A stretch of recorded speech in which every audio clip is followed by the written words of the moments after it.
me Tiago. I don't know who's Marco. I just hit this lotto. I'm building up my cargo. Assalamualaikum warahmatullahi wabarakatuh. Selamat pagi anak-anak kelas 1 SD Negeri 2 Rejoso yang Bu Nuzul sayangi. Apa kabar hari ini? Semoga semuanya dalam keadaan yang sehat walafiat. Amin. Anak-anakku yang hebat, ketemu lagi dengan Bu Nuzul hari ini di pembelajaran tematik. Kita akan belajar apa? Oke, hari ini kita akan belajar tema 7, subtema 4, pembelajaran 3. Nah, kali ini kita akan belajar tentang beberapa hal, tentu saja pasti sangat menarik. Apa saja sih yang kita pelajari nanti? Di dalam video ini kita akan belajar tentang bermain peran, kemudian memahami aturan dalam merawat benda di rumah, dan yang ketiga kita akan bermain lompat kata untuk belajar pengurangan. Wow, menarik sekali ya. Nah, kita langsung saja yuk ke materi yang pertama. Anak-anakku yang hebat, coba kita amati bersama yuk. Apa sih yang sedang dilakukan oleh Udin, Mutiara, dan juga Ibu di ruang tamu? Agar anak-anak paham, Bu Nuzul akan memberikan contoh. Jadi Ibu, Mutiara, dan Udin mereka sedang bercakap-cakap. Bercakap-cakap itu apa ya? Bercakap-cakap itu adalah berbicara dengan orang lain. Kebetulan di dalam percakapan ini ada Ibu, ada Mutiara, dan juga Udin. Nah, bagaimana cara membaca sebuah percakapan? Tentu saja berbeda dengan membaca sebuah paragraf biasa. Kalau dalam percakapan harus ada intonasi dan kemudian nada yang harus diperhatikan. Karena percakapan itu seperti orang yang sedang berbicara, bukan membaca. Nah, agar anak-anak semua paham, Bu Nuzul akan memberikan contoh terlebih dahulu, kemudian nanti anak-anak hebat semua menirukan apa yang diucapkan oleh Bu Guru. Oke, are you ready? Ready. Ya, kita mulai ya. 1, 2, 3. Sore hari, Ibu pulang berdagang di pasar. Ibu melihat Mutiara murung di ruang tamu. Ibu, mengapa kamu sedih, Mutiara? Mutiara, penggarisku hilang, Bu. Ibu, mungkin kamu lupa menyimpannya. Tiba-tiba Udin datang. Udin, mengapa kamu sedih, Kak? Mutiara menjawab, penggarisku hilang, Udin. Udin, maksud kakak penggaris yang berwarna merah? Mutiara, iya betul, warnanya merah. Udin, maafkan aku kakak, aku tadi meminjamnya sebentar. Ibu, Udin, kalau meminjam penggaris kakak harus minta izin.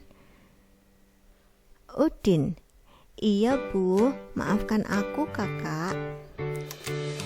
Mutiara dan Udin bersalaman. Mutiara memaafkan Udin.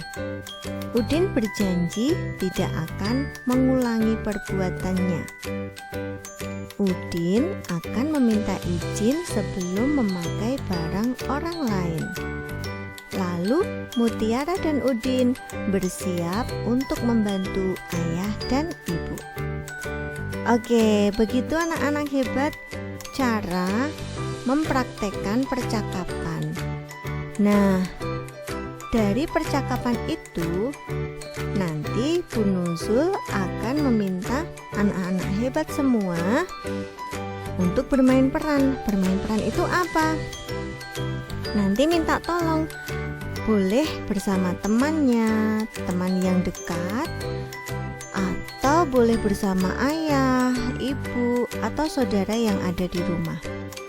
Bermain peran itu nanti ada yang memperagakan sebagai ibu, ada yang berperan sebagai Mutiara, dan ada yang berperan sebagai Udin.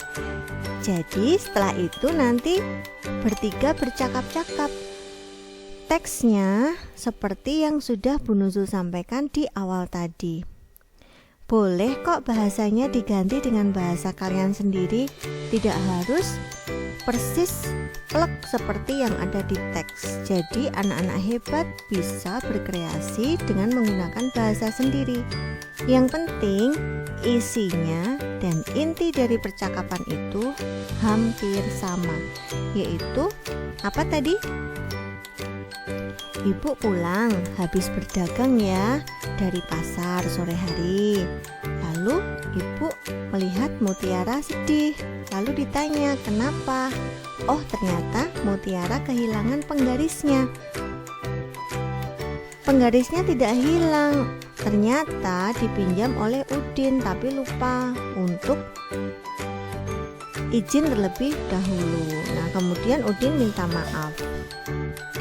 Nah, seperti itu tadi isi dari percakapan yang sudah kita pelajari. Oke, nanti setelah anak-anak memahami isi dari percakapan itu, mencoba bermain peran ya, dibantu oleh bapak ibu atau teman atau saudara.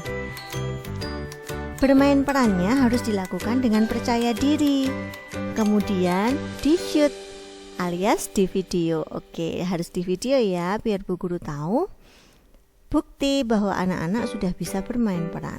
Lalu setelah videonya dibuat atau setelah percakapannya direkam, maka anak-anak mengirimkan tugasnya ke sini. Nah, di sini sudah ada Google Form yang Bu Nuzul siapkan untuk kalian mengirimkan tugas kalian. Oke, kita lanjutkan. Baiklah, hari ini kita akan mengamati gambar yang ada di depan kalian. Wah, gambar apa ya itu? Coba deh, Nak, kita amati bersama yuk. Apa sih yang terjadi di gambar itu? Iya, pinter. Ternyata di gambar itu adalah gambar sebuah kamar tidur yang berantakan. Bu Guru sama sekali tidak suka. Coba anak-anak perhatikan, nyaman tidak ya kalau kita menempati ruangan yang seperti itu? Tentu saja nggak nyaman kan? Nah, setelah anak-anak mengamati gambar berikut ini, kira-kira apa sih yang harus kita lakukan kalau melihat ada ruangan atau kamar tidur yang seperti itu? Coba bisa membantu menjawab? Sip, pinter. Dirapikan. Jadi itu adalah satu tanggung jawab kita karena kita telah memiliki barang-barang itu. Bagaimana sih cara merawat barang-barang yang kita punyai? Oke, di tampilan yang berikut nanti anak-anak semuanya akan melihat apa saja yang harus dilakukan untuk merawat benda-benda yang ada di rumah. Nah, salah satunya seperti ini anak-anakku. Coba diamati gambar. Apa sih yang dilakukan oleh Siti dan juga adiknya? Betul.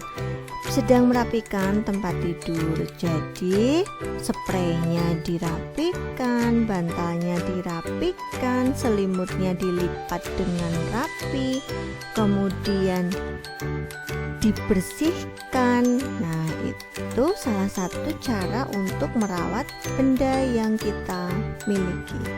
Lalu yang kedua, oh apa ya itu ya? Ternyata ada anak yang sedang memasukkan mainannya ke dalam kardus.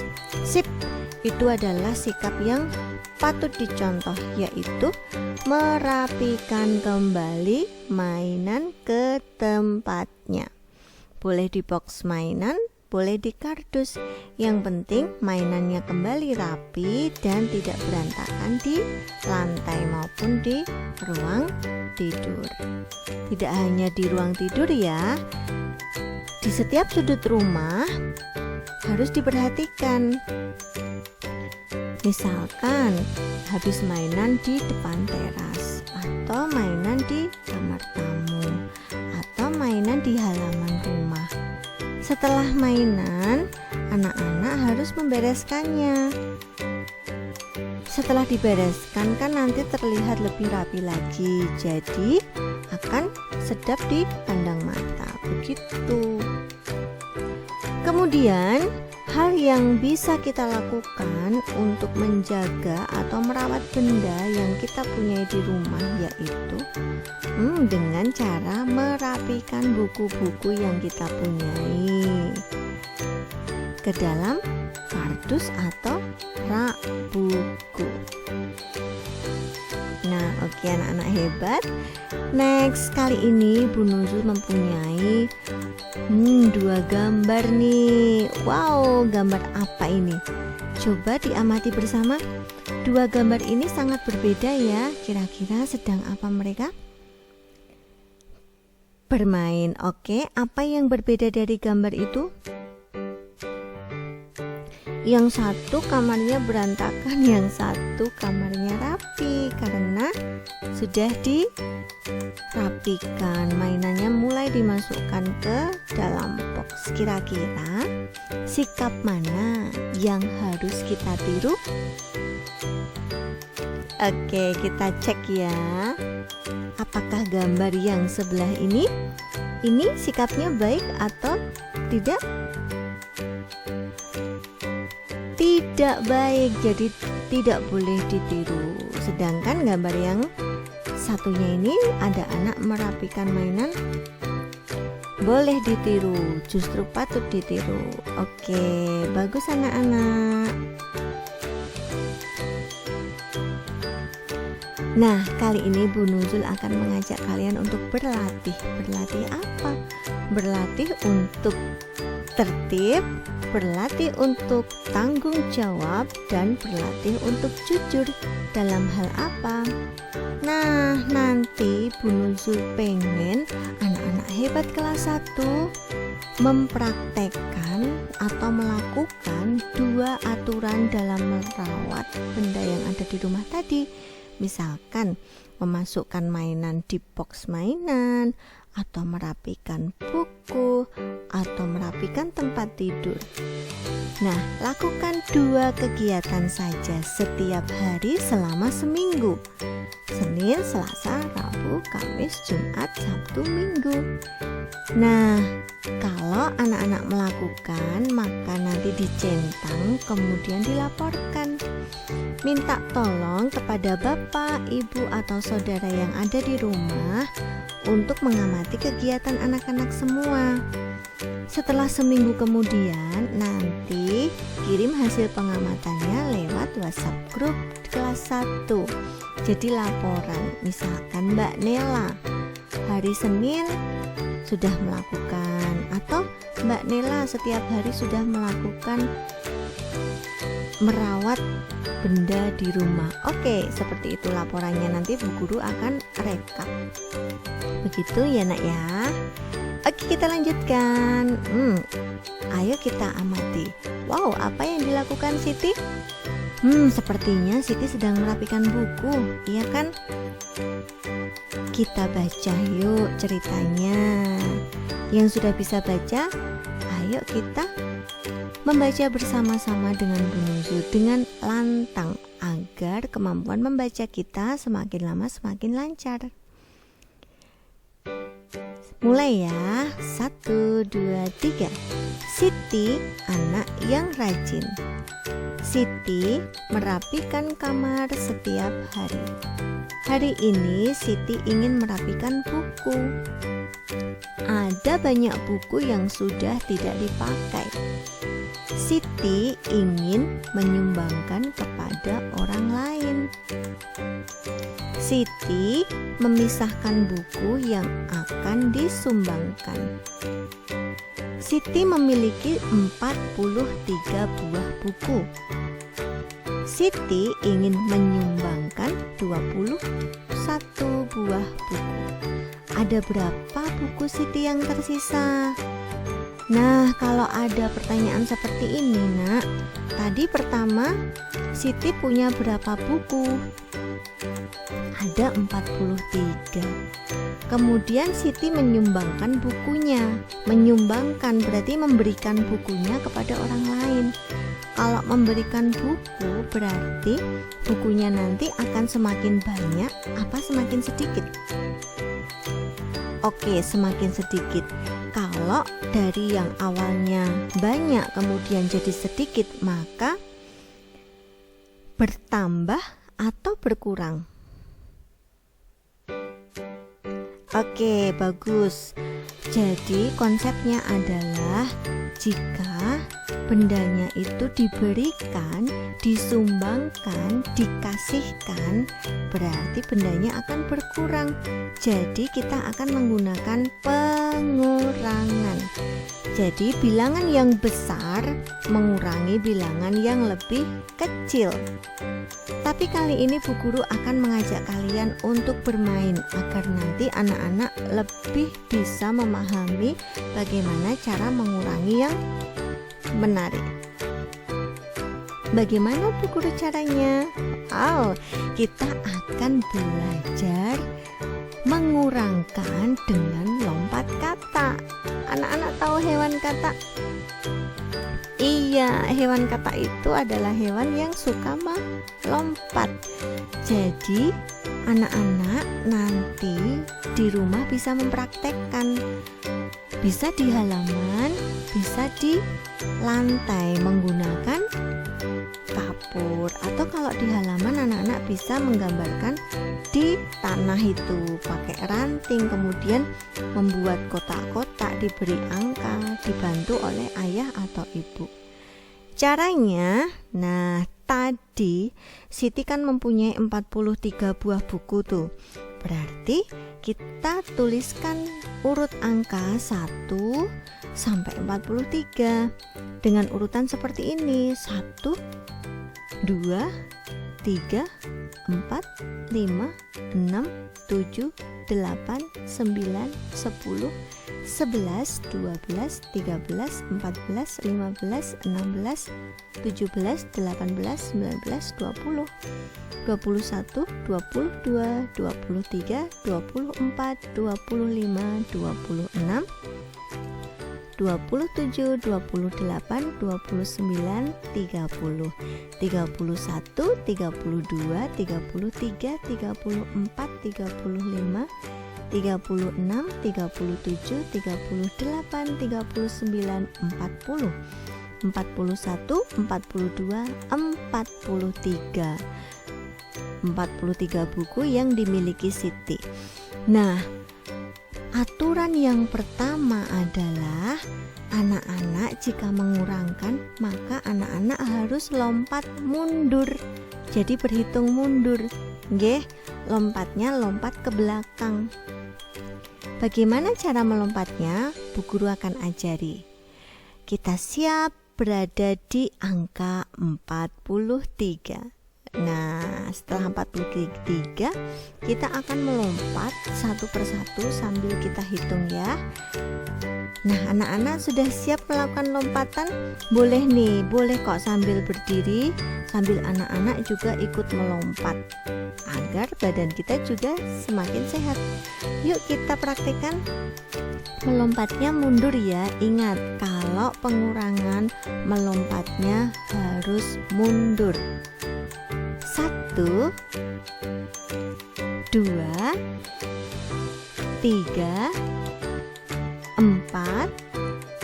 5, 6, 7, 8, 9, 10, 11, 12, 13, 14, 15, 16, 17, 18, 19, 20, 21. Nah, 21 itu tadi berasal dari buku yang disumbangkan Siti. Jadi Siti tadi menyumbangkan 21. Jadi kita hitung mundur sebanyak 21 lompatan. Kita meloncat sebanyak 21 mundur. Ada di angka berapa? Oh, ternyata ada di angka 22. Nah, dari hasil lompatan tadi 43 adalah jumlah buku Siti. Karena disumbangkan maka bukunya akan berkurang. Untuk mengurangkan bilangan, coba hitung mundur dengan melompat sebanyak 21 lompatan. Ada di angka berapa tadi yang terakhir? Pinter, itulah sisa buku yang dimiliki Siti. Jadi, lompatan berhenti di angka 22. Sisa buku Siti berarti ada 22 buku. Oke anak-anak hebat, nanti di rumah ketika sudah pelajaran kita selesai, anak-anak bisa mempraktekkan bagaimana cara melompat dengan menghitung mundur. Ingat, anak-anak bisa menggambar dulu bilangan di tanah, boleh di lantai. Kalau menggunakan keramik, misal di rumah sudah berkeramik, itu lebih mudah lagi. Anak-anak tinggal menempelkan kertas di tiap-tiap kotak keramik. Nanti dibantu oleh ayah, ibu, atau saudara yang ada di rumah. Oke? Nah, kemudian the last atau terakhir untuk mengasah kemampuan kalian, anak-anak silahkan mengerjakan latihan soal yang sudah Bu Nuzul siapkan lewat Google Form. Nanti silahkan dibantu oleh ayah atau ibu atau saudara kalian untuk membukakan Google Formnya. Setelah itu anak-anak kerjakan dengan teliti, dengan jujur dan penuh tanggung jawab. Oke, untuk pembelajaran hari ini kita cukupkan. Ketemu lagi di pembelajaran yang akan datang. Goodbye, dadah.